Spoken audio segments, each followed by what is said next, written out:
Hi everyone, and welcome back to today's first mini lecture of the module. Today we're going to be focusing on the history of governmental regulation regarding drug use and the criminalization of certain drugs over time. Let's go ahead and get started. Today, all drugs are regulated and the government has a say in which drugs we can have access to. We have governmental regulation and agencies who oversee the production and consumption of prescription and over-the-counter medicines where we are able to correctly identify ingredients and dosages. But for a while there was no marketing or regulation whatsoever.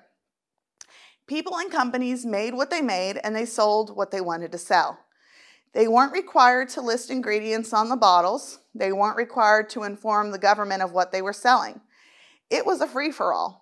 And you can imagine that with no government oversight, what kinds of ingredients were going into medicines that people were making in their kitchens. Today, there is a widespread belief that society has the right to protect itself and to demand safe and effective drugs.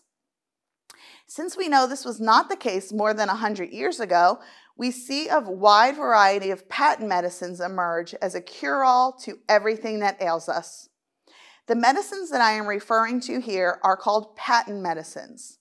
This is not referring to medicines that are patented by pharmaceutical companies, but medicines that have secret ingredients. These medications were promoted as magical life-saving elixirs, meant to solve a variety of different problems. However, these didn't actually do anything to solve your medical problems other than getting you drunk or doping you up. The main ingredient for many of these medications was alcohol. But you have to remember that medicine was not very advanced for the time. I mean, we didn't even know what germs were until 1861 when Louis Pasteur published his theories on these issues. Snake oil was a very popular patent medicine and was found to contain mineral oils, fatty oils, red pepper, turpentine, and camphor, which is a waxy, white, flammable solid, sometimes used as an embalming fluid. You can think of snake oil as being very similar to a capsaicin-based liniment or chest rub. There was sadly nothing in the bottle that came from actual snakes, and certainly not from rattlesnakes either. Here is a closer look at the bottle label. As you can see, this is recommended to be an external rub. The idea was that if you rub the snake oil on whatever was afflicting you, this miracle cure would take care of it for you. And you probably did feel like something was working due to the capsaicin found in red peppers. Capsaicin will make your skin feel tingly, so if that's what you're feeling, then you might believe that it is working. Here we have another advertisement for a tonic. The ad reads, quote, "Parker's Tonic, the great health and strength restorer. It cures coughs, consumption, asthma by rejuvenating the blood. Wonderful cures for rheumatism, nervousness, and kidney complaint have made Parker's Tonic popular." End quote. The sickly invalid on the left says, "Oh, if I had your health and appetite." The fine figure of a man on the right, pouring himself a champagne glass of Parker's Tonic, replies, "I was miserable as you until Parker's Tonic cured me. An occasional dose before eating keeps me well." Here's what's helping the man on the right. Parker's Tonic is actually an alcoholic sarsaparilla tonic. It was made from 41.6% alcohol, or it's 83% proof. That would make anyone feel great. The soothing syrup's alcohol content was well known. Samuel Clemens, or Mark Twain, had, in 1876, drawn universal laughter from the story of an unknowing tropical population who got, quote, "terrifically drunk on the 4th of July on a barrel of Mrs. Winslow's soothing syrup," end quote. What was not as well known was that Mrs. Winslow's soothing syrup contained opiates in the proportion of a half-gram morphine to 1.5 ounces of syrup and a half ounce of water. So this syrup was found to contain opium, morphine, and cocaine. That's quite the concoction, and it was known on several occasions to kill the children who were taking it, as they would overdose on the morphine essentially. Here we have an ad for Espix cigarettes, which were meant to cure asthma. It seems like it might be counterintuitive. Smoking normally makes asthma worse. But really, when you smoke something, it does help to clear up your bronchial airways and temporarily can help you breathe better. It's not a long-term solution, but it does help temporarily. So what else do these cigarettes do? It helps with the excessive discharge or buildup of mucus in your nose and throat, and it is associated with inflammation of the mucous membrane. It also helps with oppression and suffocation, which is another word at the time for an asthma attack. And finally, neuralgia, intense, typically intermittent pain along the course of a nerve, especially in the head or the face. And of course, because you have these different companies promoting these patent medicines, which were starting to earn a bad reputation, then legitimate alcohol companies were stepping in to compete. Basically, their argument is that when you drink a beer, you know what's in the bottle. You're taking a chance on the other types of medications because you don't know what's in them. But at least you know a bud is still a bud.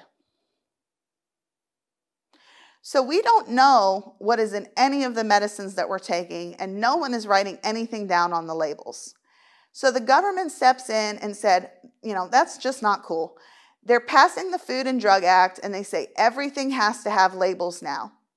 But this wasn't just about patent medicines. This was about the entire food and drug industry not doing its job. In 1906, Upton Sinclair writes The Jungle and portrays the harsh conditions and exploited lives of immigrants in the United States in Chicago and other similar industrialized cities. However, most readers were more concerned with his exposure of health violations and unsanitary practices in the American meatpacking industry during the early 20th century, based on an investigation he did for a socialist newspaper.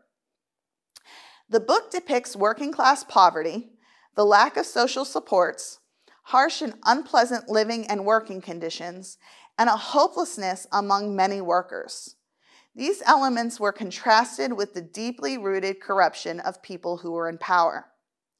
So, Sinclair is over here writing about how much everything sucks for the immigrants, and the people are more focused on how the meat industry is processing their meat.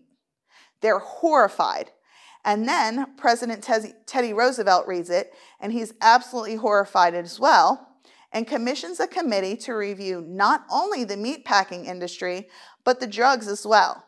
So now we're going to have inspections and regulations and labels on everything. And the labels start to look like this. Instead of the patent medicines that conceal the fact that they have narcotics in it, we have cocaine tooth drops. Why do you think cocaine would be a good fit for toothaches? The cocaine is going to numb you out.